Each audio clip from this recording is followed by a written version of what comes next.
নবাবের বেটি। প্রথম দিনই অবস্থা, এখনো ঘুম থেকে উঠো নাই?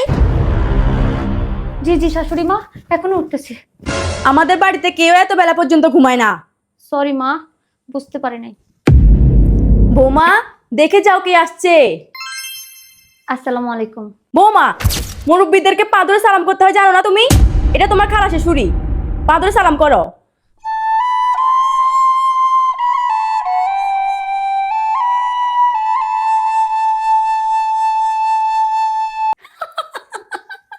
বৌমা, ঘরের বউদেরকেই প্রথম আমি এত জোরে হাসতে দেখেছি, আর তোমার ঘুমটা কোথায়? সরি মা, বুঝতে পারি নাই। মা, তোমার সাথে আমার কিছু কথা আছে। হ্যাঁ, কি বলবি বল। মা, মেয়েটার সাথে আমাদের বাড়িতে মাত্র 2টা দিন হয়েছে। তুমি যেভাবে ওর দোষ ধরতেছো, এভাবে হইলে কি ও সংসার করতে পারবে? তুমি এগুলো কি করতেছো মা? ও একটু হাসতে পারে না, আর ঘুম থেকে একটু দেরি হইলে তুমি বকাঝকা শুরু করে দাও। আর মুরব্বী একটা আসলে ওরে নিয়ে পা ধরে সালাম করো। ইসলামের কোন জায়গায় আছে এটা যে মুরব্বী আসলে ওরে পা ধরে সালাম করতে হবে?